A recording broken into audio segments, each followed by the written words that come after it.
So, for the last few days, I have been digging around the engine fan for the E46. Thing is, I want it on a switch, but I want it to still turn on automatically. So, keep the stock function and also add the switch override. And so, from what I've seen on the internet, everyone does it. So, like they delete the stock function and they keep only the switch. But I really want to still, for it to turn automatically, I still want to keep the car nice to drive, not have to worry about things. And I finally found a solution to that. And I haven't seen anyone else do this, so I don't know if I am the first one to find this or someone has done it before, but I will show you today and we'll go through this together. So let's go to the car and let's check it out. So the engine fan is controlled by 4 things, I believe. Well, as far as I know, it's just 4 things. First thing, the main thing is this coolant temperature sensor. That is the thing that controls it like the most. Then it's also controlled by speed of the vehicle. So if you're going faster, it should go slower, the fan, I believe. Next, it's also by the temperature of the catalytic converters. And the last thing that controls it is the AC. So in my case, I don't have the catalytic converters and I don't have the rear oxygen sensors. So that should be a no worry for me. And I also don't have the AC, so I can't turn it on like by itself. Because if you turn on the AC, the fan will always be spinning.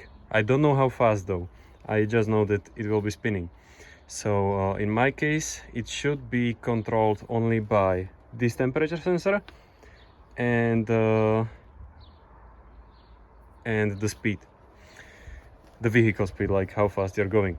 So the E46 has 2 temperature sensors. One is down here, that is for the fan, and the other one is on the back of the cylinder head, that is for showing you on the gauge how warm your vehicle is. And so this is the fan itself, but like just the fan is removed, everything else is the way it was. I just removed the fan for better access. This is the regulator for the fan, and I will put a diagram in here that I drawn for you. So if you connect ground with the top left, you will measure 12 volts. If you connect it from the ground to the top right, you will also measure 12 volts. And if you connect it from the ground to the bottom right, you will also measure 12 volts if it's off. If it's running on 50%, you will measure 4 volts, I believe. And if it's running on 90%, which is the most it should be running, you will measure 0.08 volts. So that is how you can check how fast the fan is spinning. The ECU needs to measure some resistance on the cable. From what I have found out by checking it with INPA, you need 80 ohms of resistance to measure 125 degrees, and you need approximately 130 ohms to measure 105 degrees Celsius.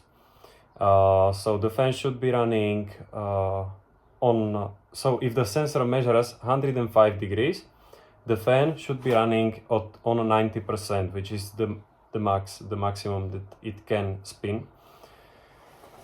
And so I will be doing the 80 ohms for the 125 degrees, just to be sure and to have it spinning more at higher speed. So let's get into it. So when you're in the engine bay, you don't need to do anything with that. I was just doing their things just to check. However, in here you go to the ECU box, you take out this connector, and here in this second one is what you need. You need this black one. So it's pin 38 and 39, these two right behind the 40. So you take this out, you lift this little pin and you pull the connector. So it's these two wires. It's the black and green and the black and white, or black and gray maybe. Yeah, these two wires. They are for the lower temperature sensor. So you will cut them, you will extend them to the cabin or wherever you want your switch. You know, you can of course do it right next to the sensor, but that kind of defeats my point.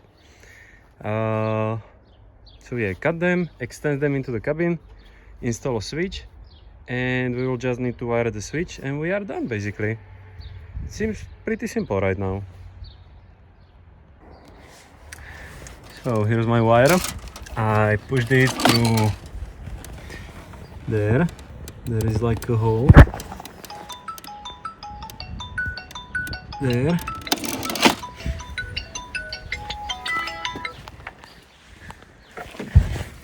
So it goes from there. This is from the other side, and like right here and here, and we will be putting the switch right here.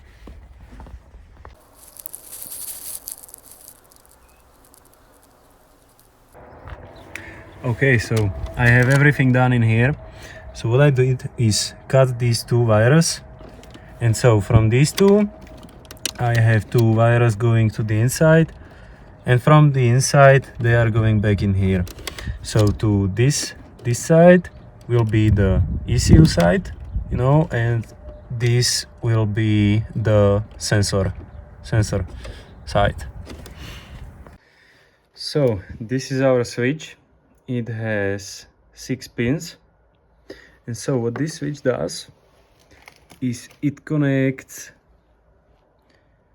these two pins with either these two or these two. It doesn't turn anything on or off. It just connects the middle pins with the pins on the left or on the right. So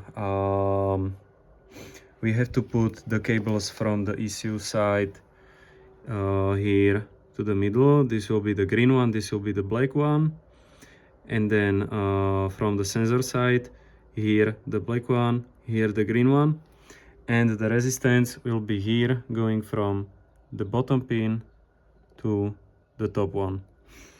I will be using these resistors to set it permanently to 80 ohms. But you can also use something like this. This is what I used to find out. You just twist this hexagon piece. Okay, so I just spent a while figuring this out. Here are the resistances that I used originally, but the guy accidentally sold me the wrong ones. So I was getting weird readings, incorrect readings. Yeah, well, shit happens, so it's cool. But I put here the adjustable one. So right now the engine is cold. Cooling water outlet temperature is what we care about right now. It's on 4.5 degrees. If I flip the switch right now, this is on 81 ohms of resistance. We get 124 degrees, I would say. Well, but we need to start the car. It won't be running without the engine. Okay, switch is off right now. We're reading the 4.5 degrees.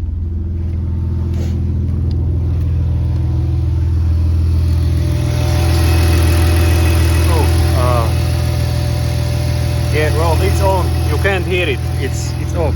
It's off right now. If I turn the switch, okay, it's not like instant. You have to wait a moment before it turns on, but you will hear it in a moment. Okay. You hear? It's running! It works! Awesome! Very awesome! If I turn it off,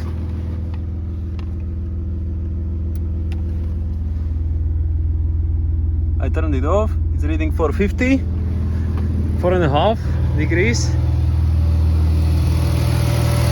and you can't hear it anymore, so it's off.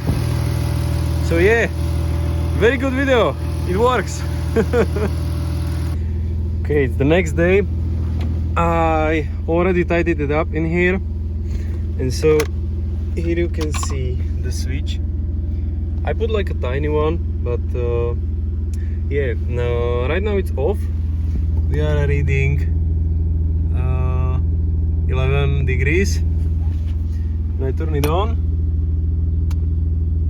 now it's on, and we are reading 123 degrees. So the fan will kick on in a moment. Now it takes a little moment to turn on, but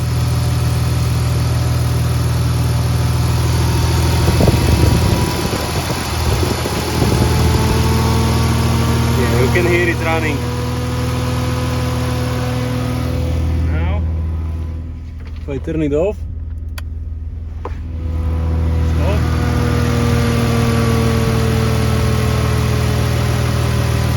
the fan turned off, and because we kept all the original electronics, and we still you can see there,